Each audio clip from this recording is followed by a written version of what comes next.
Okay, well, let's continue with the flea. John Donne's The Flea, that is. So here he is in a dramatic monologue with his lady. Mark but this flea, and mark in this how little that which thou deniest me is. Remember now, we talked about this before, that apparently the situation is that he has been making some kind of sexual advance to her. Me, it sucked first. The flea, of course, biting and sucking out a little bit of blood. And now sucks thee. And in this flea our two bloods mingled be. Thou knowest that this cannot be said a sin or shame or loss of maidenhead, virginity. Yet this enjoys before it woo, and pampered swells with one blood made of two, and this, alas, is more than we would do.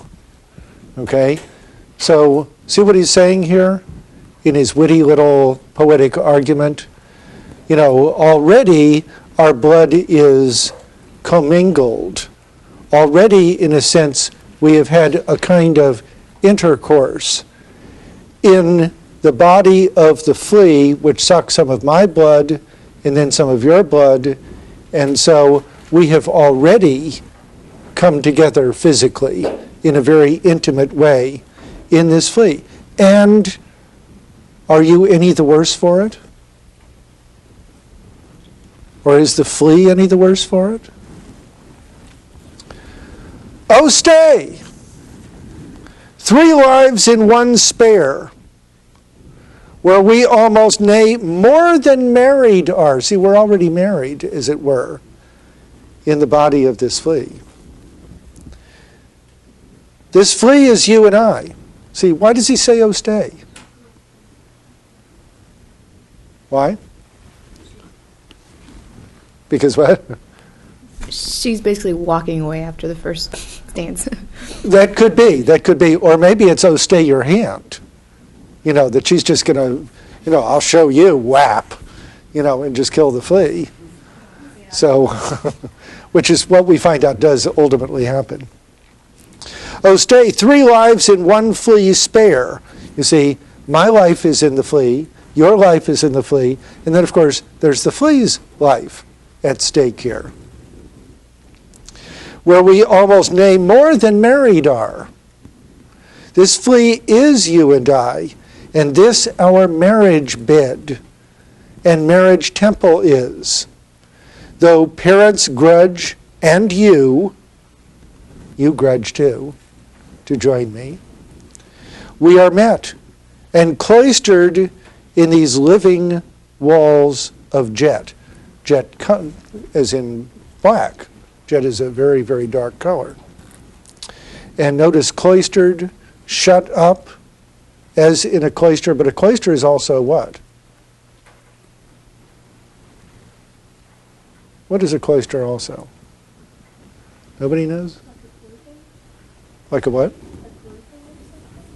A grouping? No, not exactly. Right. It's a cloister is also the inner part of a monastery. And so it's associated not simply with an enclosed place, but also with a sacred space. And again, there's a witty association between the religious overtones of the cloister and his being joined to the woman already in the body of the flea.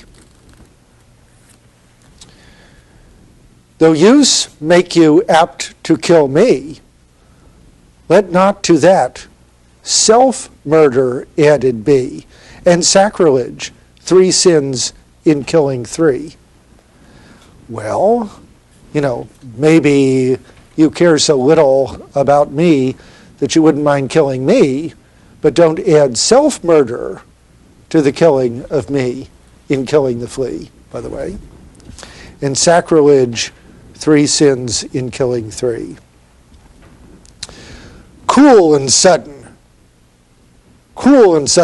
hast thou since purpled thy nail in blood of innocence?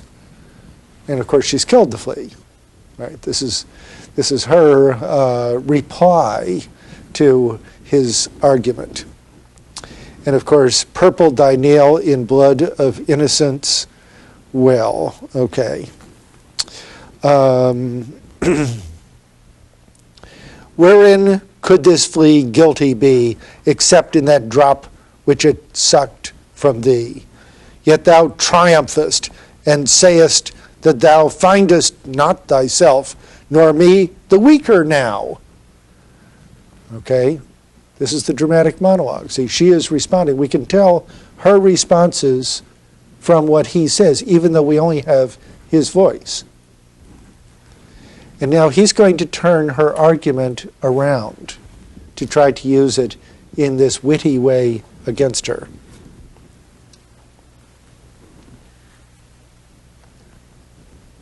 Yet thou triumphest and sayest that thou findest not thyself, nor me the weaker now. 'Tis true. Then learn how false fears be.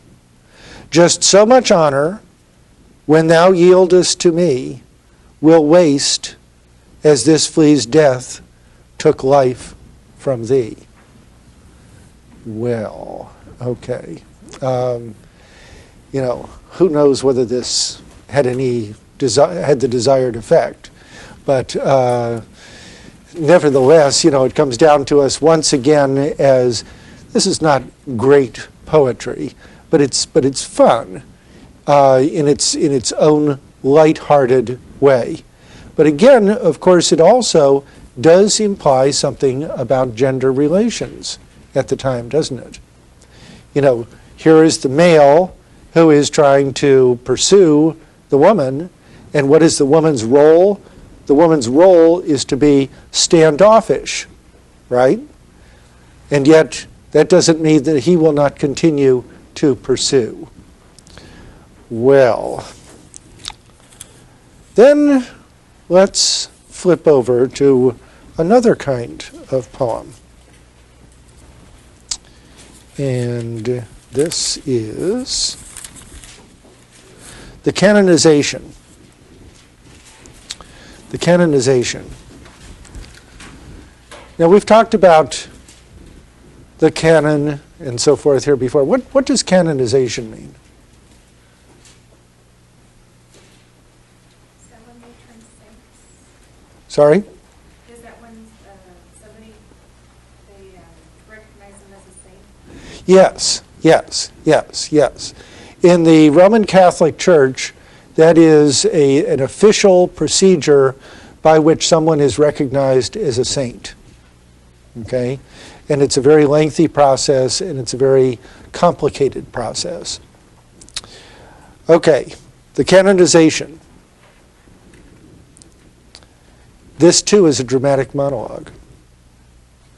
For God's sake, hold your tongue and let me love. He's speaking to somebody who has been criticizing him for having a love affair. For God's sake, hold your tongue and let me love. Or chide my palsy or my gout. I mean, if you want to make fun of me, make fun of some of my physical afflictions. My 5 gray hairs or ruined fortune flout. With wealth your state, your mind with arts improve. Okay? He's saying, first of all, stop criticizing me. Or if you're going to criticize me for some physical limitation of mine. And then he shifts in line 4. Do something productive instead. With wealth your state, your mind with arts improve. See how the syntax of that sentence works? It's actually improve your state with wealth. Improve your mind with arts. take you a course, get you a place. Observe his honor, or his grace, or the king's real, or his stamped face. Contemplate. What you will approve. So you will let me love. Just leave me alone and let me love. This is none of your business. Alas, alas, who's injured by my love? Who's injured by my love? Are you hurt by my love? Is anybody else hurt by my love? What merchant's ships have my sighs drowned? Who says my tears have overflowed his ground? When did my colds a forward spring remove? When did the heats which my veins fill add one man to the plaguey bill? That is to say, the bill of those who are dying of the plague. Soldiers find wars, and lawyers find out still litigious men, which quarrels move, though she and I do love. In other words, the world is going on. We haven't hurt anybody, and the world is going on as it always has, though she and I do love. Call us what you will. We are made such by love. Call her one, me another, fly. You know, like a gadfly. We're tapers too. Candles. And at our own cost die. Okay, die, let's see if the footnote points this out or not.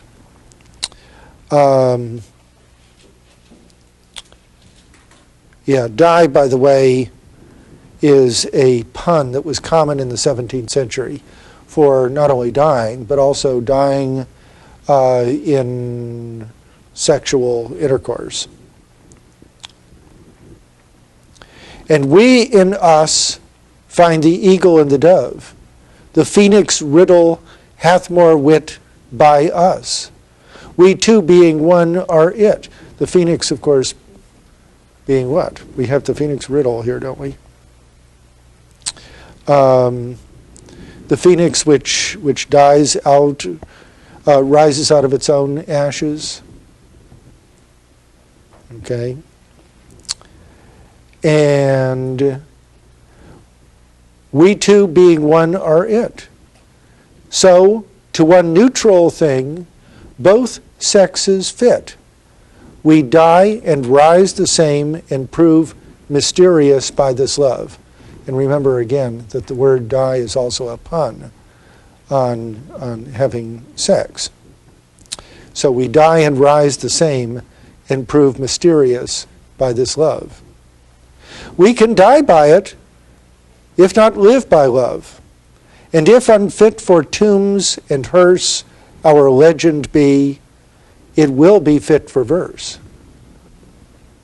Okay?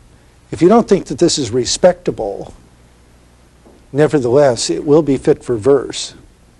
And if no piece of chronicle we prove, we'll build in sonnets pretty rooms. Remember Sidney talking about how he was going to make his lady love immortal through writing sonnets? We'll build in sonnets pretty rooms. As well, a well-wrought urn becomes the greatest ashes as half-acre tombs. And by these hymns all shall approve, us canonized for love. Us canonized for love. You see, we are made holy by our love. And thus invoke us, just as you would the saints. You whom reverend love, notice reverend, also associated with saints, religion, and so forth, made one another's hermitage. Hermitage, a place of seclusion for saintly ascetics.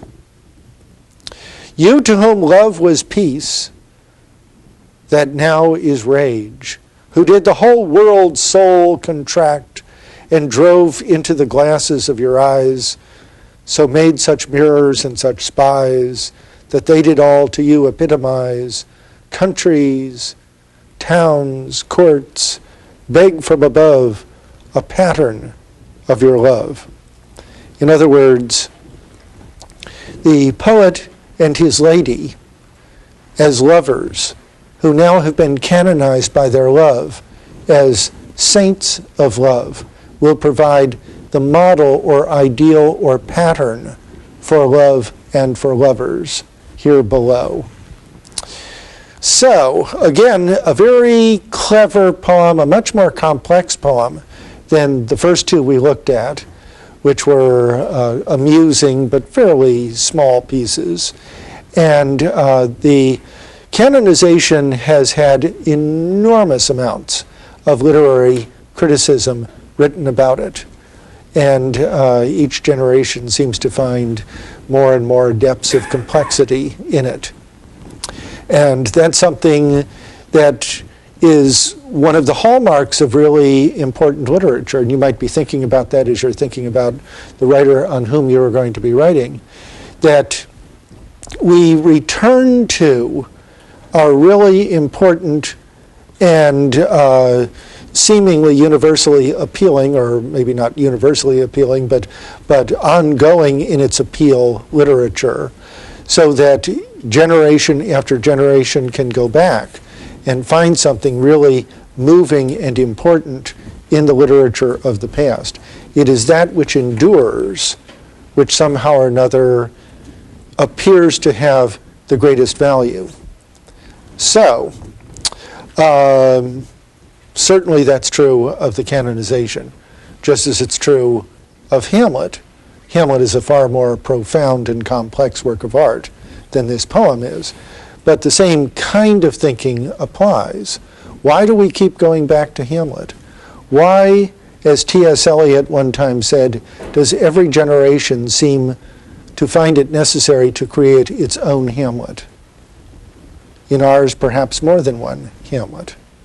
What is there about Hamlet that keeps attracting us and attracting us and attracting us? Okay, well, next, let us turn over to a valediction forbidding mourning. A valediction? What is a valediction? You've heard valedictory speeches in graduations delivered by a valedictorian. What is a valediction? Sorry? You're saying it's going away? Of going away? Yeah, it is. It's actually a saying goodbye speech. Vale is the Latin word for goodbye, just as ave is the Latin word for hail or hello. Okay, it's the greeting in Latin. Vale is the goodbye in Latin. And so the valediction is the speaking, the diction, of the vale, of the goodbye. But this is forbidding mourning, forbidding any kind of mourning. Don't grieve. Don't be sorrowful. As virtuous men pass mildly away and whisper to their souls to go. Okay? Notice how we're beginning. Virtuous men, when they die, pass mildly away and whisper to their souls to go. This is not traumatic. They're not dying in some horrible way. Okay, now let me see if I can get the page unstuck here. Whilst some of their sad friends do say, the breath goes now, and some say, no. So let us melt and make no noise, no tear floods, nor sigh tempests move. 'Twere profanation of our joys to tell the laity our love. What does laity mean? Who are the laity? In what context is that term used? Anybody know? In opposition to clergy, right. In opposition to clergy. There's the clergy and then there's the laity, right? Okay, so twere profanation, making profane. Profane is the opposite of sacred, right? Twere profanation of our joys to tell the laity our love. See the point that he's making here? That this is something sacred. We don't want to profane this by simply jabbering about it all over the place. Moving of the earth brings harms and fears. Men reckon what it did and meant. But trepidation of the spheres, though greater far, is innocent. These are the spheres that the universe was conceived to consist of. Dull, sublunary lovers love. Sublunary? Under the moon, okay? The moon providing the first sphere beyond Earth. Dull, sublunary lovers love, whose soul is sense, cannot admit absence, because it doth remove those things which elemented it. In other words, people whose love is simply dull, or people who are so dull that they simply have a dull kind of love. They are the ones who are going to be most affected when the lovers are forced to part, even for just a short time, because absence would remove that which produced the love in the first place, which is simply a matter of sense rather than of spirituality. But we, by a love so much refined that ourselves know not what it is, enter assured of our mind, of the mind, careless eyes, lips, and hands to miss. In other words, our love is so refined that missing eyes, lips, and hands for a little while is not going to disrupt our love. And of course, he's coming back to that whole spiritual concept of love that we talked about a few classes ago.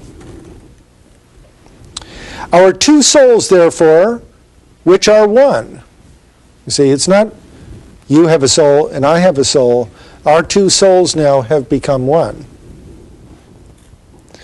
Though I must go, endure not yet a breach, but an expansion like gold to airy thinness beat. Okay, this is the first comparison here, right? Well, it's not the first in the poem, but it's the first comparison between their being stretched in distance apart from one another and that not really being what it might seem to be, okay? So that we have, this is not a breach, but an expansion like gold to airy thinness beat, where you could take gold and instead of breaking it apart, you could just expand it and expand it and expand it and expand it, okay? And it would just become more and more airy and delicate and therefore beautiful. If they be two, they are two so, he's talking about two souls, right? If they be two, they are two so as stiff twin compasses are two. And this is what I was talking about earlier.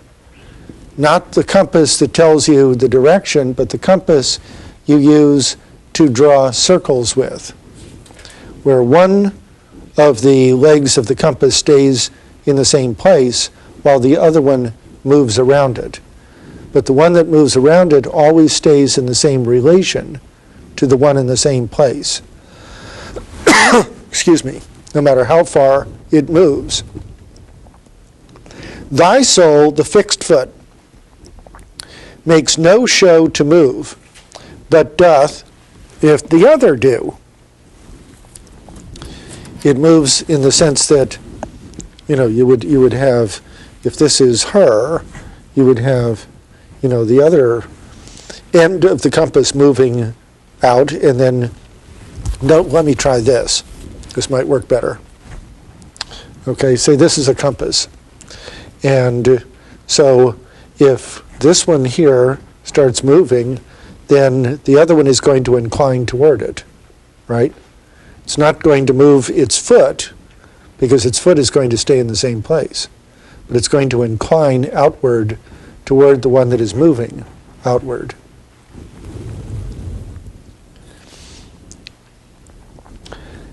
And though it in the center sit, her, yet when the other far doth roam, it leans and hearkens after it. Okay? It leans and hearkens after it. Just as in my little illustration. See, as this one begins to move, then the one in the center leans and hearkens after it. Okay? And grows erect as that comes home. Such wilt thou be to me who must, like the other foot, obliquely run. Thy firmness makes my circle just, true, a true circle. It makes me end where I begun, because it's a circle. Okay? So, this is perhaps the most famous metaphysical conceit in 17th century poetry. The comparison of the souls of the two lovers, here the husband and the wife, to the legs of the compass. Okay, and then I pointed out that John Donne eventually became an Anglican priest, and he was even dean of St. Paul's Cathedral, which meant that he would deliver sermons, and some of his sermons have very, very high literary quality too. That also became something very common in the 17th and 18th and 19th centuries, and I guess it's still done in certain religious denominations to the present time, where sermons were considered, great sermons, were considered to be literary works in and of themselves.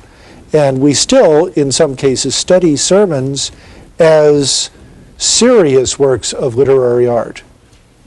Jonathan Edwards in American literature, his Sinners in the Hands of an Angry God, is one of the classics of American literature.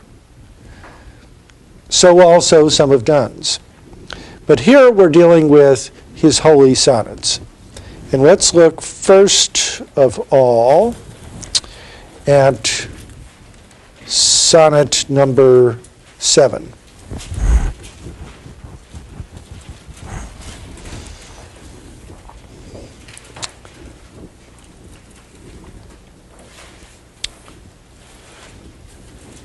At the round earth's imagined corners blow your trumpets, angels. The round earth's imagined corners. People used to talk earlier on about the corners of the earth. You can go to the far corners of the earth to find such and such. Okay, well, obviously, the earth doesn't really have corners because the earth is round. Now, educated people always knew that. You probably heard one time or another, maybe in grade school someplace, why, there was a time when everybody used to think that the earth was flat. When was that, by the way? When was that? Educated people knew that the earth was round. I'm sorry, I'm not quite sure where we're at. We're on sonnet number 7. Oh, Donne's Holy Sonnets. Okay? So educated people knew that. There were ancient Greeks who had actually calculated the circumference of planet Earth to within something like 26 miles of being completely accurate. Not everybody was able to do that, and some people's calculations were wildly off. But nevertheless, it wasn't a very difficult mathematical problem to demonstrate that the Earth had to be round. And that didn't mean, by the way, that people had our sense of the universe, because they still believed in early times that the Earth was at the center of the universe, and that the sun and the moon and the stars circled around it in what were called the heavenly spheres. So, in Donne's time, however, there were astronomers like Copernicus and then Galileo. Galileo is a contemporary of John Donne's, and by the way of Shakespeare's too. And Galileo was already not only publishing his work in vernacular tongues, which got him into trouble with the church, but also his works were being widely talked about, at least among educated people. So, we go back. At the round Earth's imagined corners, as people might imagine them, blow your trumpets, angels, and arise, arise from death, you numberless infinities of souls, and to your scattered bodies go. What is that a reference to? What Christian belief is that a reference to?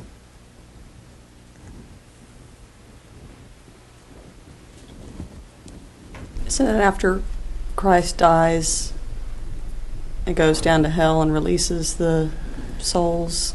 Yeah, that's a very good guess. That's not quite what's being referred to here, but that's it's parallel in a way to that. That's the harrowing of hell. What was called the harrowing of hell.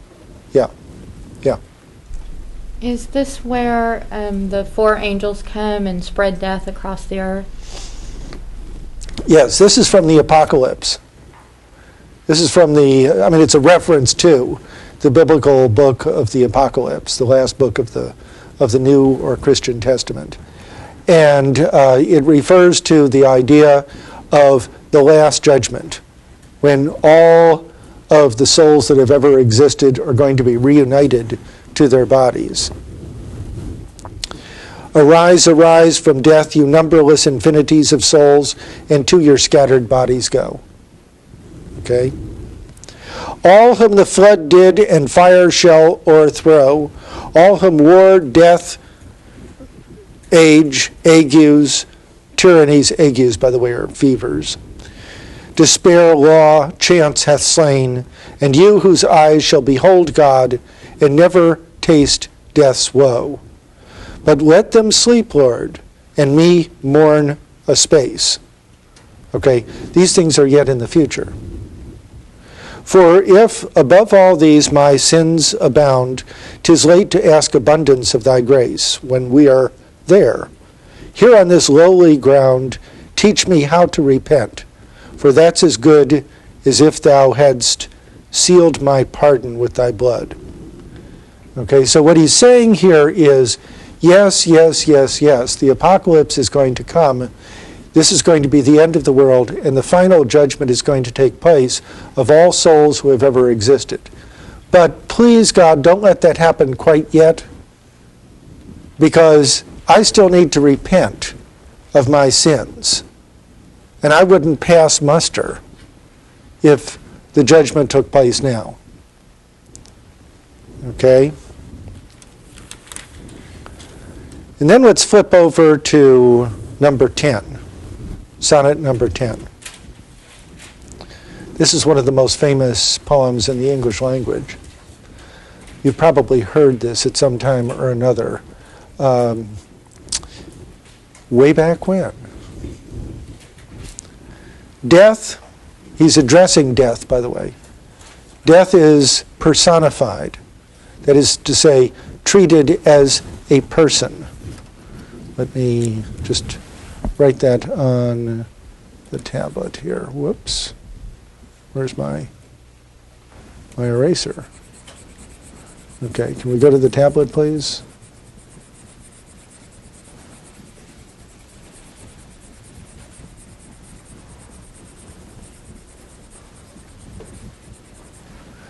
Okay, there is a frequent device in poetry which is called personification.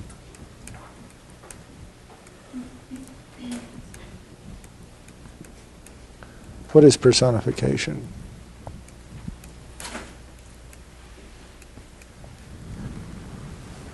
Anybody know what personification is? Yeah, go ahead. It's when you give human qualities to inanimate objects. Right. And in this case, death is not a human being, so you're attributing some human qualities. In other words, treating as a person death. Okay? Didn't we see an example of personification before, all the way back in the beginning of the course? Way back at the beginning. The cross. Yes, the cross. Exactly. In the Dream of the Rood. Okay, well, Holy Sonnet 10. Death, be not proud. Though some have called thee mighty and dreadful, for thou art not so. For those whom thou thinkest thou dost overthrow, die not, poor death, nor yet canst thou kill me. See, this is the paradox from the point of view of the religious believer, that death is not really powerful. Death is itself overcome by one's faith. From rest and sleep, which but thy pictures be, you see, images be, much pleasure, then from thee much more must flow, and soonest our best men with thee do go, rest of their bones and soul's delivery. See, death is not really something bad. It is something which ultimately is devoutly to be wished. Thou art a slave to fate, chance, kings, and desperate men, and dost with poison, war, and sickness dwell, and poppy or charms can make us sleep as well, and better than thy stroke, why swellest thou then? One short sleep past, we wake eternally, and death shall be no more. Death, thou shalt die. And see the amazing paradox here. Death, thou shalt die. Okay, and so this is an amazing poem. The more you look at this poem, the more complexities you find in the poem. And that also is one of the reasons why it has again and again and again found people not only very deeply moved and interested by this poem, but also commentators writing about it over and over and over again. And then Sonnet 14, Holy Sonnet 14. This is another one of the very, very famous poems in Donne's work. Batter my heart, three-personed God. Batter my heart. Okay, again, a paradox. What he's asking in this poem is for God to overwhelm him. He's saying, you know, I have so much difficulty turning to you, God. You have to come and just overwhelm me. Batter my heart, three-personed God. For you as yet but knock, breathe, shine, and seek to mend. Knock, breathe, shine. This is the three-personed God, okay, who is perceived by the actions of knocking, breathing, and shining. That I may rise and stand or throw me. Okay? See the paradox here? That I may rise and stand or throw me. I can't stand up on my own unless God first throws me down. This is paradox. Okay, let's go back to the tablet here.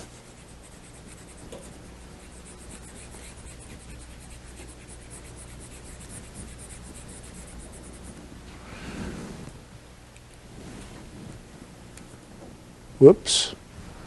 I seem to have gotten the wrong one. Okay, let's try this.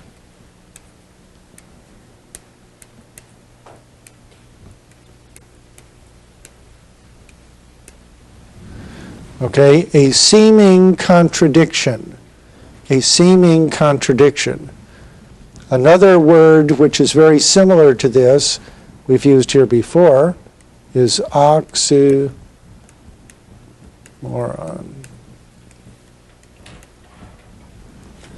Which has come into fairly general use, often misuse among journalists nowadays. But paradox is the term that we're going to be sticking with here. Because notice in the imagery of something like the ability to rise and stand only becomes possible when one is overthrown, is a paradox. Or throw me and bend your force to break, blow, burn, and make me new. Notice the violent actions involved in this first quatrain. Batter my heart, knock, breathe, shine. Or throw me, break, blow, burn. Not only do we have the alliteration of the b sounds, but also there's a certain kind of parallelism and reinforcement here with these very violent images. I, like a usurped town, to another do labor to admit you, but owe to no end. What's a usurped town? I mean, literally, what would a usurped town be? Anybody have an idea? What thought? Yeah? Do you have a thought? Okay. It's when some place is taken over or conquered or... Okay, yeah. That's what being usurped means. Okay, like a usurped town, to another due. See, I'm now forced to give my loyalty to someone other than you, my Lord, because I am like a town that has been conquered by another. I labor to admit you, but owe to no end. Reason, your viceroy and me. Now remember, I spent a lot of time talking about that, didn't I? When we were talking about right reason and the whole concept of reason being not simply an intellectual faculty, but also a moral faculty to determine the goodness or badness of an action. And the premise here being that only if reason was operating and capable of operating and making the distinction between right and wrong could one be held fully, morally culpable for one's actions. Right? Remember that discussion? And I said, and let me jump ahead for a moment and use a line from John Donne's poetry, which we haven't gotten to yet, but we will. The idea that God has planted reason in each one of us to act as his viceroy in us. And a viceroy, once again, is what? What's a viceroy? It's a what? Someone who rules on behalf of the king in place of the king, right. But on behalf of the king, like a local governor. would be the viceroy. Roy, by the way, coming from the French word roi, for king. Okay? So reason, your viceroy in me should defend, but is captived and proves weak or untrue. Okay? So I'm no longer a fully functioning moral being.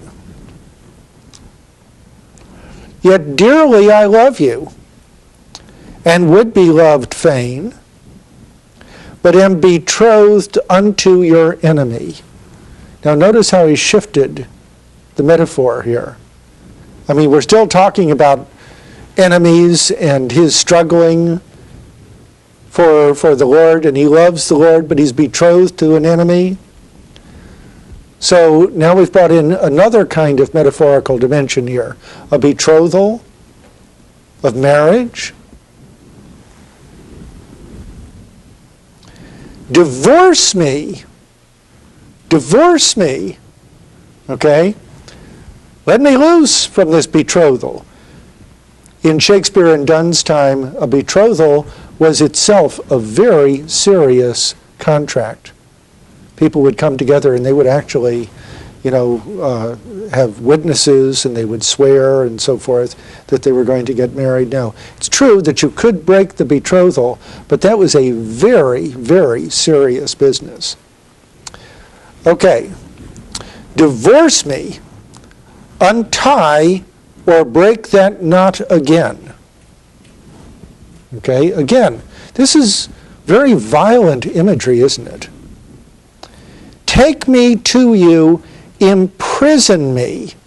Imprison me. See, I can only be free if you imprison me. All of these paradoxes are at work here. For I, except you enthrall me, never shall be free. What's a thrall? Does anybody know? What is it an old word for? Yeah. Yes, a thrall is like a slave, exactly. A thrall is an older word for a slave. So, unless you enslave me, I never shall be free. See again, paradox at work here? Nor ever chaste, except you ravish me. Nor ever chaste? Pure? Pure of heart, pure of body? Except you ravish me? The older meaning of the word ravish, anybody know? Rape. Yeah, it's the older word. The older meaning of the word ravish is rape. I mean, we don't use it that way any longer. So notice another just astonishing paradox. I mean, talk about a bold conceit. This is an extremely bold conceit. Okay? And again, one that still is a real shocker to most people when they come upon this, especially for the first time. But it still shocks, even when you come back to this poem again and again. Nor ever chaste, except you ravish me. Now, what does that imply about gender, gendered relations, sexuality here used, even violent sexuality, used as a metaphor or as a conceit for the love between God and humans? I mean, this is an amazingly bold move on John Donne's part. And that's why I say that despite some of those early frivolous poems, here we get to a poet who has written some of the most profound religious poetry in our language. Okay.